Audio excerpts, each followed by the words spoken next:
nice to meet you. Hi, how are you? It's a pleasure to be here with you at 1871. Well, thank you. Okay, so, well, first of all, I think a great introduction about TechStars here. If you could give like a word about what's TechStars doing here in Chicago. One word? Well, sorry. Yes, there's much I'm more very to add. literal. Yeah, great. So TechStars Chicago originally started as Accelerate Labs, which actually got its inspiration from TechStars Boulder.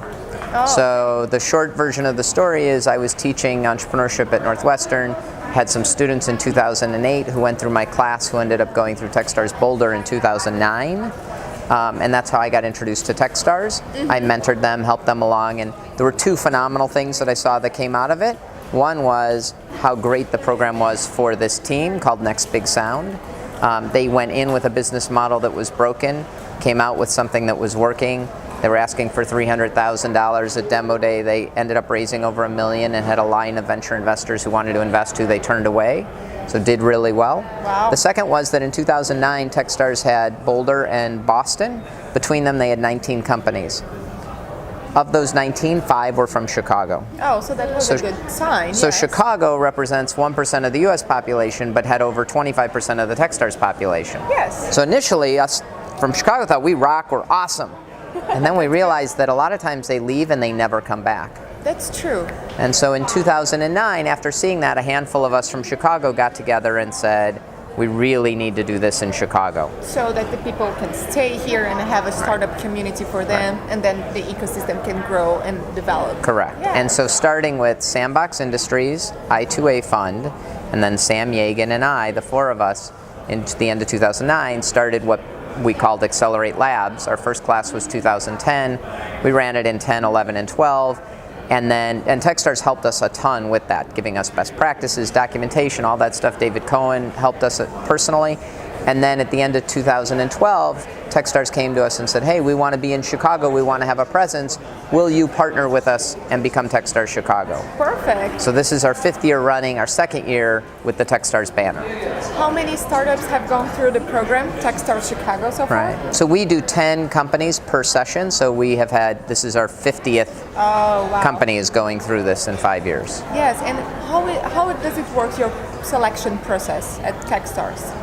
Right, so for the Chicago program this year, we had a little over 700 applicants.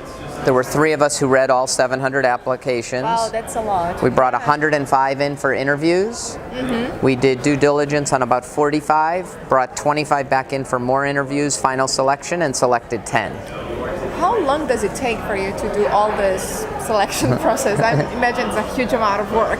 It's a huge amount of work crammed into a very short amount of calendar time. Yes. So we try to get that whole process done in 4 weeks. Wow. From the time applications closed on March 15th to having companies notified on April 15th.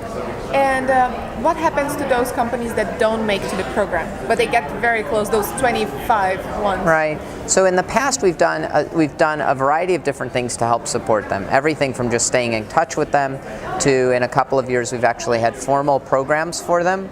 So in 2011 is a great example. The companies that didn't get in, we did a partnership with the CEC, Chicagoland Entrepreneurial Center, that runs 1871 now, but 1871 didn't exist then. But the CEC and TechNexus, and they did a very lightweight kind of accelerator. It turned out that one of the companies that we had turned down that went through that applied again in 2012, ended up being sort of the belle of the ball at Demo Day in 2012, and that was Spot Hero. Yeah, so wow, Spot Hero, that's huge. Yes. Yeah, so We Deliver, which applied last year in 2013, didn't get in, but we helped them a bunch of different ways. I helped them personally, mentoring them. They had won a contest that got them a month's worth of time in our space, and they applied again in 2014, and now they're part of our program and doing great. This is great. Sometimes the startups, they just need, to stretch a little bit more in some aspects, and then they will be ready for a mature acceleration program in the next round, right? Exactly. And what TechStars looks for in a startup? So what kind of startups or what kind of entrepreneur gets accepted into your program? So the way I like to think about our process, and this is an oversimplification, but is that we look at the 700 to 1,000 applications. We sort them by quality of the business idea, because that's all you can really see in the application. That's true. We then pick that last selection, that last 25. Those are the 25 that we feel like the business idea is good enough that we can do something with these, interview them some more, and reorder them by quality of the entrepreneur and pick the top 10 entrepreneurs. Yeah. At the end of the day, I think that it's the jockey, not the horse, that wins in the early stage technology businesses.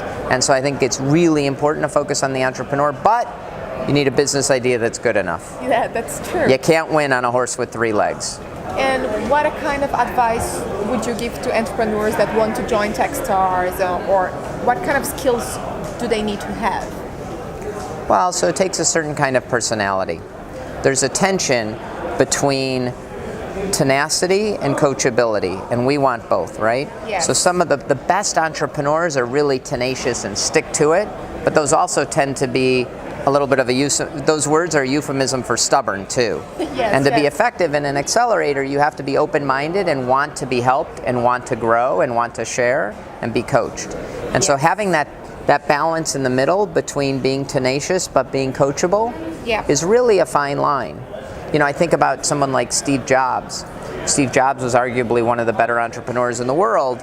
He would have been miserable in an accelerator where he had 189 mentors telling him what to do for 12 weeks, right? Yes, yes. So it's not for everybody. Yeah, that's true. That's a good, I think, a good perspective about being accelerated. Yes. But the people who are open-minded know that they can use the mentor feedback, they can always improve, always get better, leverage other people's experiences, leverage other people's mistakes. Those are the people who get the most out of the program, end up taking off the most. What inspires you to run this program? Oh, I love it. I get the opportunity to work with 10 smart companies every single year, meet hundreds of companies, hundreds of entrepreneurs. There's nothing I'd rather be doing. Oh, great. Well, thanks a lot for your time and for your valuable advices. Great. Thank you. Great to meet you. Great to meet you.